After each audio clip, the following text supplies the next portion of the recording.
જય શ્રી કૃષ્ણ। હું શીતલબેન આહિર મારી યુટ્યુબ ચેનલ ખોડલ બુટીકમાં તમારું સ્વાગત કરું છું। મને નિમિષાબેનની કમેન્ટ આવી હતી કે મેડમ આપણે જે ટૂંકી સ્લીવ હોય છે 3 ઇંચની 4 ઇંચની એ સ્લીવમાં સમજાવો। તો આજે હું તમને તે સ્લીવ વિશે સમજાવું છું। ચાલો આપણે શરૂ કરીએ। મારી પાસે એક આ ટૂંકી સ્લીવનું બ્લાઉઝ છે। હવે જે આની લંબાઈ છે તે 4.5 ઇંચ છે અને જે આની મોરી છે તે મોરી પણ આપણે આ રીતના ચેક કરીશું એટલે 4.5 ઇંચ છે। અને હવે આપણે એનો મૂંઢો ચેક કરીશું, જેનો મૂંઢો છે તે 6.5 છે। મૂંઢો આપણે સ્લીવનો મૂંઢો માપો તોય ભલે અને આપણે કુર્તી કે બ્લાઉઝનો મૂંઢો માપો તોય એ બે મૂંઢો તો એક જ કહેવાય બધાયનો। હવે હું તમને દોરીને સમજાવું છું। પહેલાં આપણે અસ્તરવાળા બ્લાઉઝનું સમજશું। અસ્તરવાળું બ્લાઉઝ જ્યારે 3.5 ઇંચ આપણે આજે 3.5 ઇંચ ટૂંકામાં ટૂંકી સ્લીવ 3.5 થી 3 ઇંચની છે, તો આપણે જ્યારે આપણે 3.5 ઇંચની સ્લીવ હોય તો આપણે પહેલાં તેને શું કરવાનું હોય, અસ્તરવાળું હોય તો આપણે અહીંયા અડધો ઇંચ એક આમ નિશાન દોરી લેશું। હવે આ નિશાન છે તે આપણું જ્યારે આપણે અસ્તર જોડીશું ત્યારે આ નિશાન છે તે આપણું આટલું સિલાઈમાં હોયું જશે। હવે આપણે 3.5 ઇંચ લેવાનું છે એટલે અહીંથી આપણે 3.5 ઇંચ અને અડધો ઇંચ ઉપરનું સિલાઈ દબાણ। હવે આપણે એક નિશાન અહીંયા કરીશું એટલે જે તમે વચ્ચેનું નિશાન કરશો તે તમારું 3.5 આવી જશે। હવે આપણે અહીંયા એક સ્કેલથી નિશાન કરી લેશું એટલે તમને સમજવામાં મજા આવે કે આપણે આ બોક્સમાં જ આપણે કરવાનું છે। હવે આપણે સ્લીવની આપણે જે લંબાઈ છે તે આપણે લંબાઈ અહીંથી લીધી છે। હવે આપણી મોરી પણ આપણી 4.5 ઇંચ છે એટલે આ 4.5 એટલે આપણે 9 ઇંચ થાય, આપણે અડધું જ માપ્યું છે એટલે આ 4.5 ઇંચની આપણી મોરી। હવે જે ખાસ વસ્તુ છે એ છે કે આપણે અહીંયા કેટલો ગાળો રાખવો, આપણે એ જ કન્ફ્યુઝ થાય છે કે અહીંયા કેટલો ગાળો રાખવો। તો જ્યારે આપણે 3.5 ઇંચ આપણે સ્લીવની લંબાઈ હોય છે તો આપણે તમારે આ ગાળો હોય તે અહીંયા તમારે 2 ઇંચે નિશાન કરવું, કારણ કે આને પણ આપણે બરાબર જગ્યા જોઈ અને આને પણ આપણે બરાબર જગ્યા જોઈ। હવે આનું પણ આપણે સીધું નિશાન કરી લેશું। આપણે એક સીધું નિશાન કરી લીધું છે।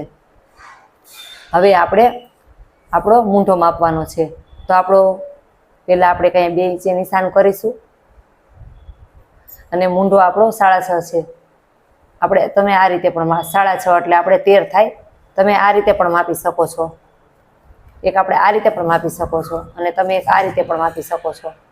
અહીંથી ડાયરેક્ટ એક નિશાન આમ પણ કરી શકો છો। આપણે એક આ રીતના જ આપણે માપી છીએ, જે રીતના આપણે માપવાનું હોય છે એ જ રીતના અહીંથી આપણે ગોલાઈ વાળી લઈએ અને હવે આપણે જોઈએ કે અહીંયા આપણું નિશાન આવ્યું છે। આ આપણે મૂંઢો માપ્યો છે અને હવે એક તમને બેઝિક શીખવાડું છું કે આ આપણું 4.5 છે, આના કરતાં તમારે 1 ઇંચ વધારે લઈ લેવાનું એટલે આ થઈ ગયું 5.5 ઇંચ। તમે આ રીતના પણ ટૂંકી સ્લીવ હોય તો તમે ડાયરેક્ટ આ રીતે પણ નિશાન કરી શકો છો, આ રીતના પણ કરવું। અને હવે એક તમને દેશી રીતથી શીખવાડું છું। આપણી મોરીનું નિશાન આપણે કર્યું છે અહીંયા, આપણે મોરીનું નિશાન કર્યું છે આપણે અહીંયા, આ તમે જોઈ શકો છો આપણું। અને હવે તમે આ રીતના મૂંઢો આ રીતના રાખી અહીંયા મૂંઢાથી મૂંઢો માપીને તમે આ રીતે પણ કરી શકો છો, આ તમે જોઈ શકો છો। અને હવે તમારે લંબાઈ ડાયરેક્ટ લંબાઈ માપવી હોય તો તમે અહીંથી લઈને અહીંયા સુધી લંબાઈ પણ માપી શકો છો। હવે આપણે પહેલાં સ્લીવને દોરી લેશું।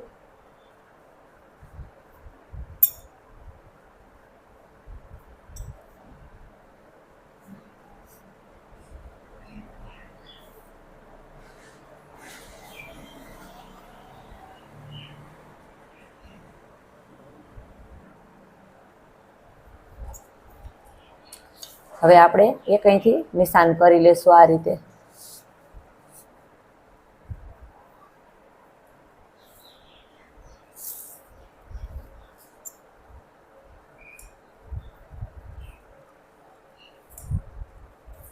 હવે મેં તમને સમજાવ્યું કે જ્યારે આપણે 3.5 ઇંચની હોય તો તમારે આ નિશાન છે તે 2 રાખવાનું છે। હવે આપણે આને સ્લીવને કટ કરી લેશું, પછી હું તમને હવે અસ્તર વગરનું જ્યારે હોય એનું સમજાવું છું। હવે આપણે આને કટ કરી લઈએ।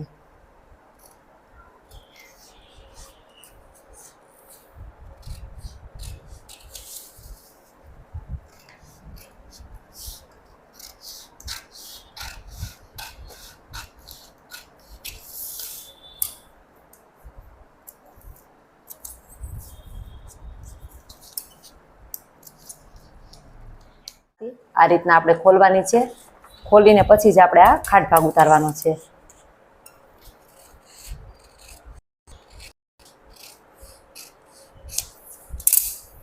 હવે તમે આ જોઈ શકો છો આપણી આ નાની સ્લીવ, નાનામાં નાની સ્લીવ.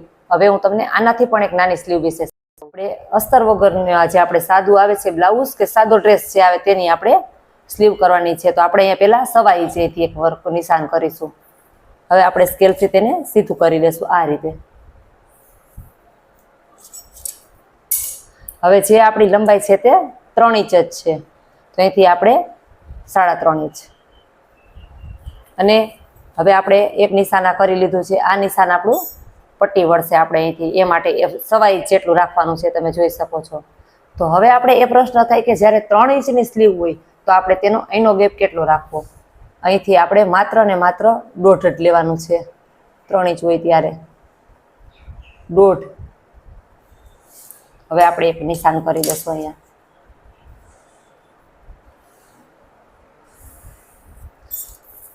કારણ કે આ છે તે પટ્ટી વળી જશે. આ બેયની વચ્ચેનો ગેપ એટલે કે 3. હવે તેમાં પણ આપણે એક, આમાં તો હું તમને કાંઈ આપણે જે મોરી આપણે આમાં 4 ઇંચની રાખીશું. આપણે 3.5 ઇંચ જ રાખીશું.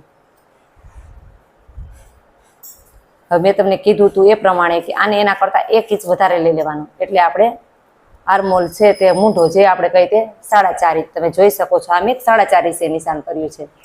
હવે આપણે 1 ઇંચ આનું લૂઝિંગ અને 1 ઇંચ આનું લૂઝિંગ.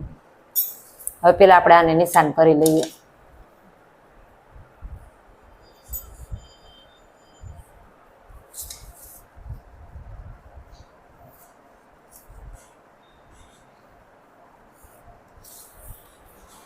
અહીંથી આપણે 2 ઇંચે નિશાન કરીશું. હવે આપણે અહીંયા એક શેપ આપી દઈશું.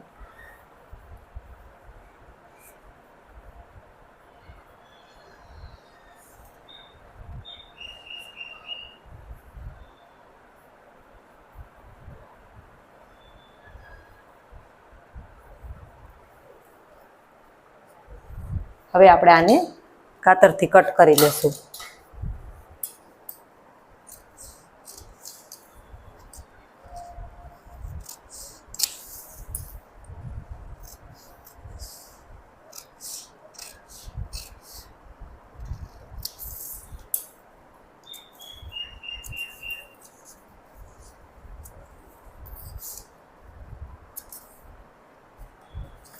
હવે આપણે ખોલી લેશું અને હવે આપણે આ ખાટ ભાગ ઉતારી લેશું.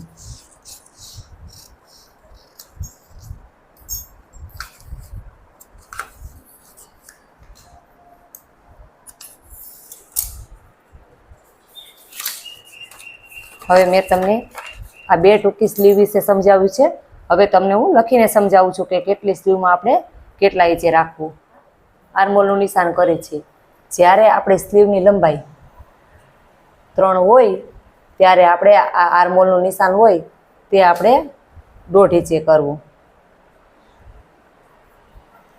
અને જ્યારે આપણે સ્લીવની લંબાઈ 4 આવશે ત્યારે આપણે આ નિશાન આર્મહોલનું નિશાન એટલે કે અહીંથી અહીંયા સુધીનું 2.5 કરવું.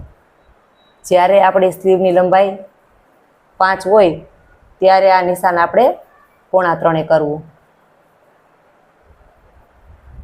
જ્યારે આપણી સ્લીવની લંબાઈ 6 હોય ત્યારે આપણે આ નિશાન 3 કરવું. હવે જ્યારે આપણી સ્લીવની લંબાઈ 10 હોય ત્યારે આપણે આર્મહોલનું નિશાન 3 કરવું. જ્યારે આપણી સ્લીવની લંબાઈ 11 હોય ત્યારે આ 3 કરવાનું. હવે આપણી લંબાઈ 16 હોય આ નિશાન આપણે 7 કરવું. હવે મેં આ નિશાન કરવા એ પણ સમજાવ્યું, ટૂંકી સ્લીવ કેવી રીતે કરવી તે પણ સમજાવ્યું છે. જો તમને મારો વિડીયો ગમ્યો હોય તો લાઈક કરજો, શેર કરજો, સબસ્ક્રાઈબ કરજો. ધન્યવાદ.